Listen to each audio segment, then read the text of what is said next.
नमस्कार, रामबाण क्लासेज के इस डिजिटल मंच पे आपका स्वागत है और मेरा नाम है बलराम योगी। और जैसा कि पिछली क्लास में मैंने आपको अरावली पर्वतमाला के बारे में बताया था और मैंने आपको ये बताया था कि अक्षांशों की दृष्टि से अरावली का जो विस्तार है वह 23 डिग्री 20 मिनट उत्तरी अक्षांश से 28 डिग्री 20 मिनट उत्तरी अक्षांश के मध्य में माना जाता है। उसी प्रकार से मैंने आपको देशांतरों के विस्तार के बारे में भी बताया था और मैंने आपको ये बताया था कि अपनी जो अगली क्लास होगी उसमें मैं आपको अरावली पर्वतमाला में जो कृषि की जाती है और किन किन जातियों के द्वारा की जाती है और विभिन्न क्षेत्रों में उसे किस किस नाम से जाना जाता है, उन सब बातों की अपन चर्चा करेंगे।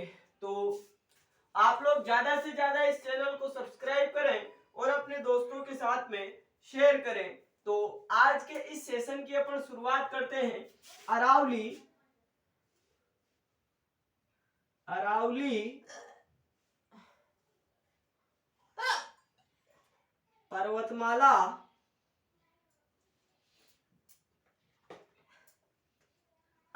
पर्वतमाला में कौन सी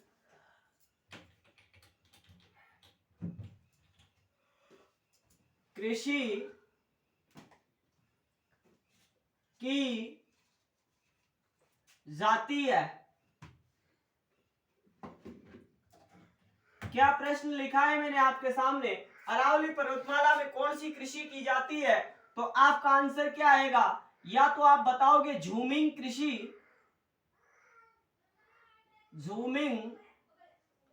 कृषि या इसी को ही बोला जाता है स्थानांतरित कृषि।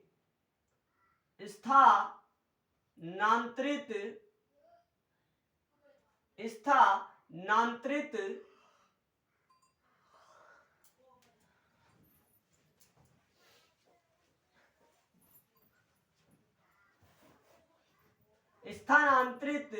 कृषि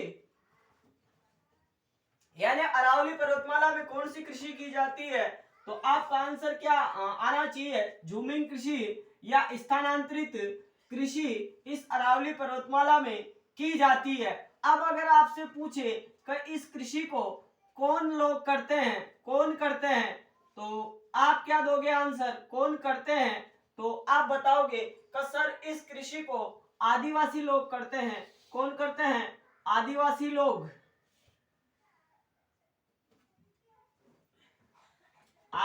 लोग इस कृषि को करते हैं। और कैसे करते हैं? अगर आपसे कोई पूछे कि ये कृषि कैसे की जाती है, कैसे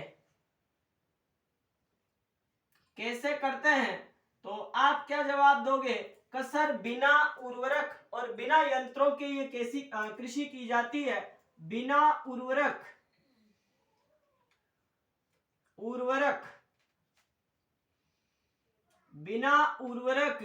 व यंत्रों के, यानी इस कृषि को करने में किसी भी प्रकार के आधुनिक यंत्र की, जैसे कि ट्रैक्टर हुआ, कहने का मतलब जो भी आधुनिक यंत्र हैं उनमें ऐसा कोई सा भी यंत्र नहीं है जिसकी इसमें सहायता ली जाती हो। और बात करें कितने समय तक ये कृषि की जाती है, अगर आपसे समय के बारे में भी पूछ ले कि साहब एक स्थान पर ये कृषि कितने समय तक की जाती है, तो 1 से 3 वर्ष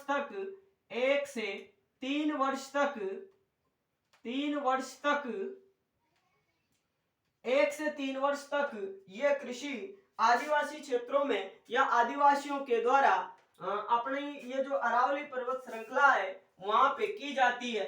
तो अरावली पर्वतमाला में कौन सी कृषि होती है? झूमिंग कृषि। इसी झूमिंग को स्थानांतरित कृषि भी बोला जाता है। और इस झूमिंग कृषि को कौन करते हैं? आदिवासी लोग।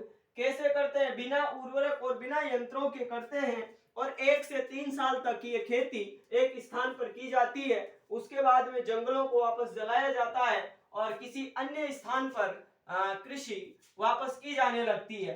तो 1 से 3 साल तक ही यहाँ पे ये कृषि की जाती है। अब इस कृषि को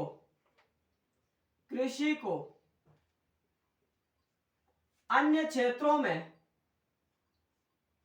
क्षेत्रों में विभिन्न अन्य क्षेत्रों में विभिन्न नामों से जाना जाता है। तो उन नामों की भी अपन चर्चा कर लेते हैं कि साहब कौन से क्षेत्रों में इसे किस नाम से जाना जाता है और किस किस जाति के द्वारा यह कृषि की जाती है। तो मैं आपको पहले कौन सी जाति के द्वारा की जाती है, उस क्षेत्र में इसको किस नाम से जाना जाता है और कौन से इलाके में ज्यादा मात्रा कौन से इलाके में यह सबसे ज्यादा मात्रा में की जाती है, उसके बारे में आपको बताता हूं। तो आप साथ ही में उसको भी नोट आउट कर सकते हो। जैसे यहां पे अपन बात करें पहले नंबर पे अरावली के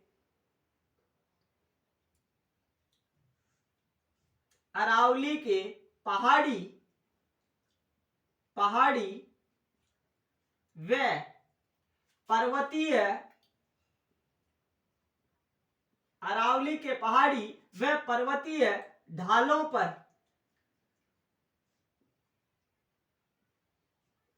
पर की जाने वाली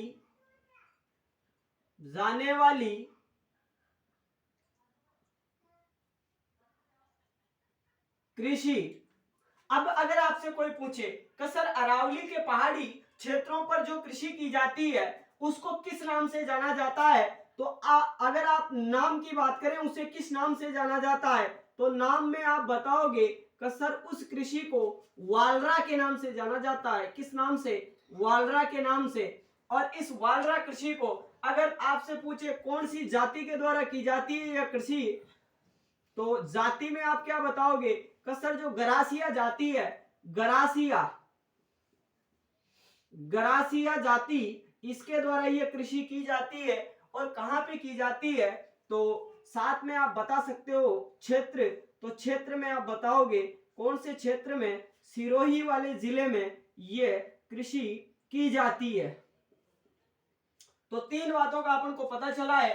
अरावली के पहाड़ी व पर्वतीय ढालों पर की जाने वाली कृषि को किस नाम से जाना जाता है, तो आप बताओगे वालरा के नाम से। कौन सी जाति के द्वारा की जाती है, तो जाति में आप गरासिया जाति बताओगे। और कौन से क्षेत्र में अर्थात कौन से जिले में की जाती है, तो आप सिरोही जिला बताओगे। उसके बाद में अपन आगे बात करें तो दूसरे नंबर पर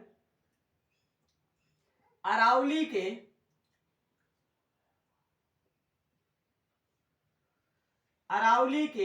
मैदानी भाग में की जाने वाली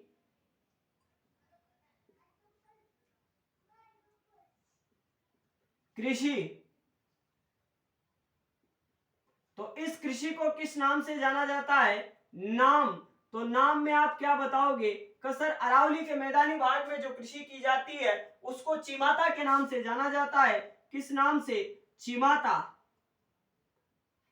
चिमाता के नाम से जाना जाता है। और किस जाति के द्वारा यह कृषि की जाती है, यह चिमाता कृषि किस जाति के द्वारा की जाती है, तो जाति का नाम आता है भील जाति या भील जनजाति।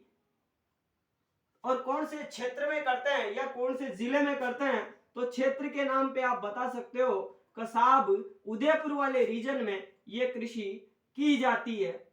उदयपुर वाले क्षेत्र में यह कृषि की जाती है। तो अभी तक मैं आपको दो क्षेत्र बता चुका हूं कि यहाँ पे यह कृषि की जाती है। अब अपन बात करें अरावली के दक्षिणी रीजन की, तो तीसरे नंबर पे मैं लिख सकता हूं यहाँ पे अरावली के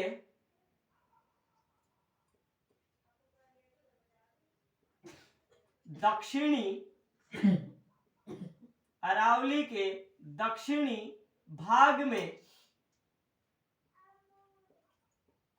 की जाने वाली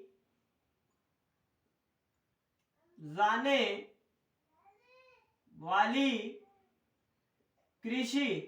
तो अरावली के दक्षिणी भाग में जो कृषि की जाती है उसको किस नाम से जाना जाता है? अगर नाम की बात करें तो नाम में आप बताओगे दजिया कृषि के नाम से उसको जाना जाता है। और कौन सी जाति करती है। अगर जाति आपसे पूछे तो आप जाति बताओगे सर डामोर जनजाति, जो डूंगरपुर बांसवाड़ा के क्षेत्रों में पाई जाती है। कौन सी जाति, तो आप बताओगे डामोर जनजाति। और क्षेत्र के बात में क्षेत्र के बारे में अगर अपन बात करें तो क्षेत्र में आप बताओगे डूंगरपुर, डूंगरपुर और बताओगे आप बांसवाड़ा, बांसवाड़ा, बांसवाड़ा। तो अरावली के दक्षिणी भाग में कौन सी कृषि, दजिया कौन करते हैं, डामोर, और कौन से क्षेत्र में करते हैं, डूंगरपुर बांसवाड़ा के क्षेत्रों में यह कृषि की जाती है। अगर अपन चौथे नंबर पे बात करें तो अरावली के, अरावली के दक्षिणी पूर्वी भाग में की जाने वाली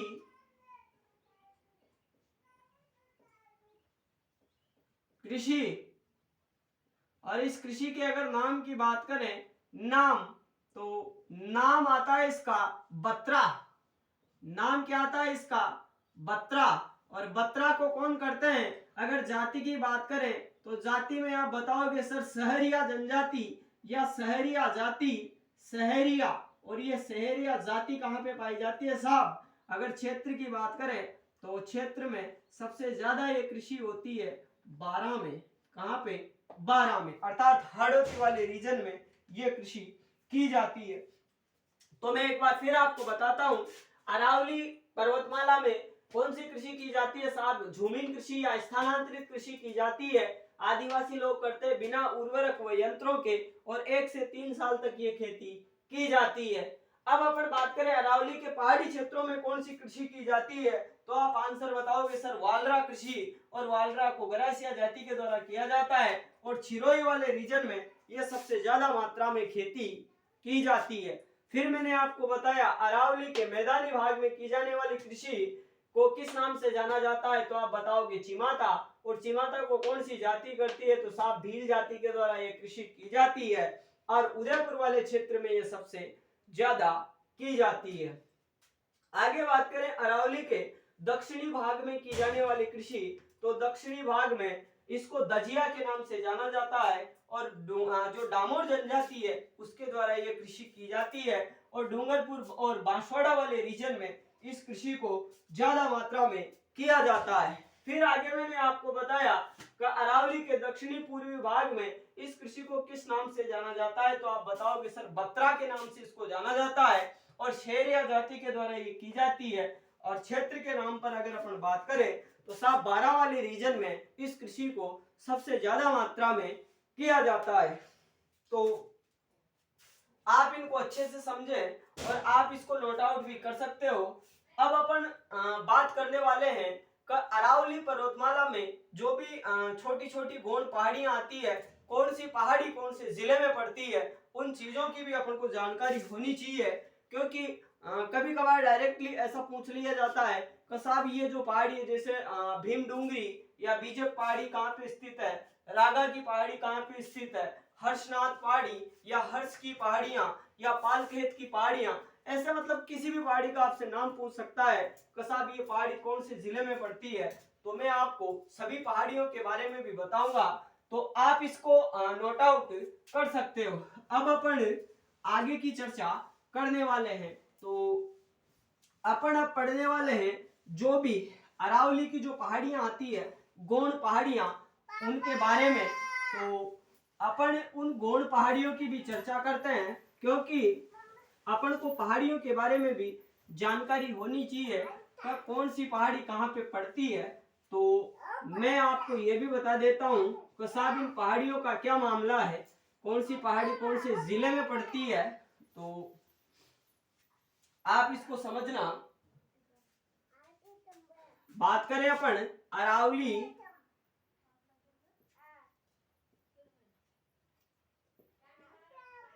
अरावली की गौण पहाड़ियां,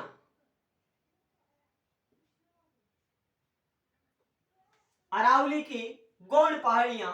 तो कौन कौन से जिलों में ये पहाड़ियां पड़ती है, तो मैं इसके बारे में भी आपको बता देता हूं। तो आज अपन 3 जिलों के बारे में बात करेंगे, उसके बाद में आगे की बात अपन अगली क्लास में करेंगे। तो पहले नंबर पे अपन लेते हैं उदयपुर जिले को। उदयपुर, उदयपुर में कौन कौन सी पहाड़ियां आती है, तो उदयपुर में आप लिखोगे रागा पहाड़ी,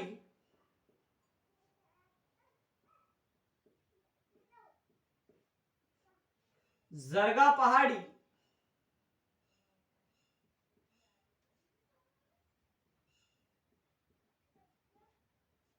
रागा पहाड़ी, जरगा पहाड़ी,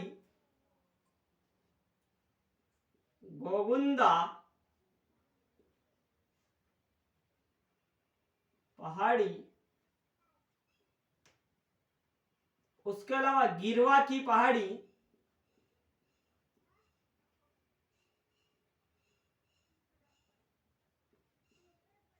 रागा पहाड़ी, जरगा पहाड़ी, गोगुंदा पहाड़ी, गिरवा पहाड़ी, बिच्छामेड़ा,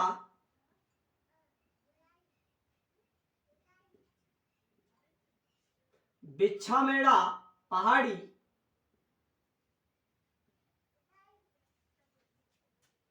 उसके अलावा सज्जनगढ़ पहाड़ी,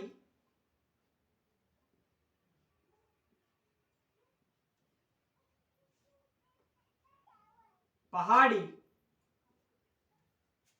उसके अलावा कमलनाथ पहाड़ी,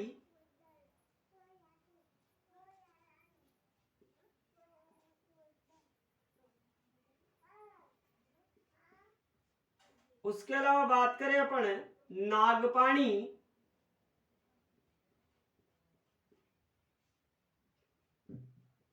पहाड़ी। तो उदयपुर जिले में ये पहाड़ियां आती है, जैसे रागा पहाड़ी, जरगा पहाड़ी, गोगुंदा पहाड़ी, गिरवा पहाड़ी, बिच्छामेड़ा की पहाड़ी, सज्जनगढ़ की पहाड़ी, कमलनाथ की पहाड़ी और नागपानी की पहाड़ी। ये सभी पहाड़ियां राजस्थान के कौन से जिले में पड़ती है, तो आप बताओगे सर उदयपुर जिले में ये पहाड़ियां पड़ती है। अब अपन दूसरे नंबर पे बात करें राजसमंद जिले की।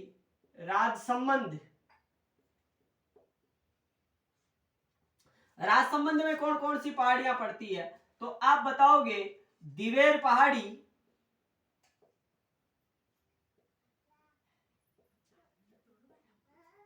उसके अलावा एक आती है खमनोर पहाड़ी, खमनोर पहाड़ी, उसके अलावा कुंभलगढ़ पहाड़ी,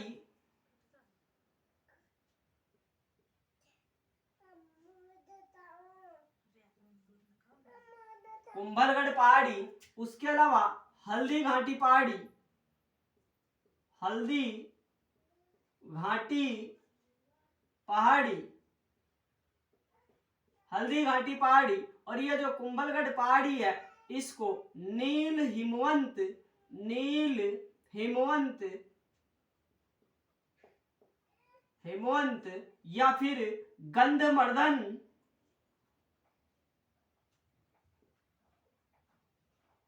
गंधमर्दन पहाड़ी भी कहा जाता है।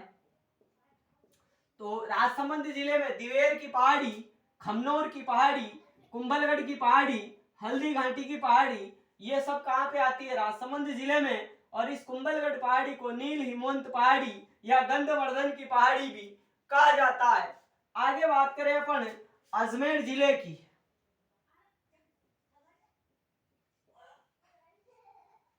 अजमेर तीसरे नंबर पर। तो अजमेर में आप बताओगे, मैं यहां पे लिख देता हूं इसको, ये ज्यादा ही नजदीक आ गया। अजमेर, तो अजमेर में आप बताओगे घूघरा घाटी, जहां पे माध्यमिक शिक्षा बोर्ड का कार्यालय है, यानी घूघरा घाटी पहाड़ी, उसके अलावा कुकरा पहाड़ी,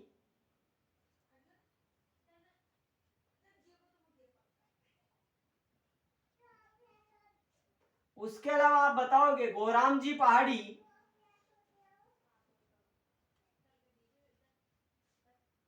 गोराम जी पहाड़ी।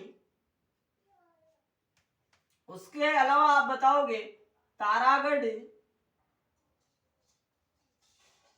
पहाड़ी,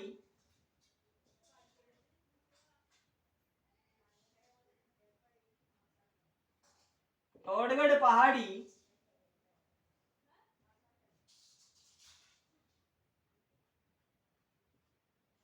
नाग पहाड़ पहाड़ी, पुष्कर पहाड़ी,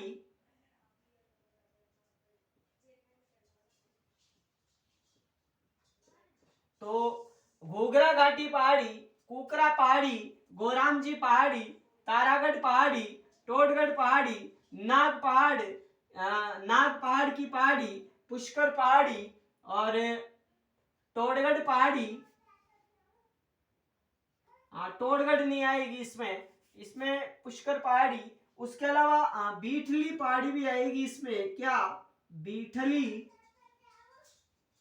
पहाड़ी, या इसी को क्या बोला जाता है, मेरवाड़ा की पहाड़ी, मेरवाड़ा की पहाड़ी। तो एक बार फिर मैं आपको ये बता देता हूं कैसे क्या होता है, कौन कौन से जिलों में कौन कौन सी पहाड़ियां पड़ती है। तो उदयपुर में रागा की पहाड़ी, जरगा की पहाड़ी, गोगुंदा की पहाड़ी, गिरवा की पहाड़ी, बिच्छा मेला की पहाड़ी, सज्जनगढ़ की पहाड़ी, कमलनाथ की पहाड़ी और नागपानी की पहाड़ी। ये सभी पहाड़ियां कहाँ पे पड़ती है, उदयपुर में। फिर मैंने आपको राजसमंद जिले के बारे में बताया कि साहब यहाँ पे दिवेर की पहाड़ी, खमनोर की पहाड़ी, कुंभलगढ़ की पहाड़ी जिसको नील हिमवंत या गंधवर्धन की पहाड़ी भी कहा जाता है, और हल्दी घाटी की पहाड़ी, यहाँ पे हल्दी घाटी का युद्ध हुआ था। उसके अलावा मैंने आपको अजमेर के बारे में बताया कि अजमेर में साहब घूघरा घाटी की पहाड़ी, कुकरा पहाड़ी, गोराम जी पहाड़ी, नाग पहाड़, पुष्कर पहाड़, तारागढ़, टोडगढ़ और बीठली या फिर मेरवाड़ा की पहाड़ी कहाँ पे है, अजमेर में।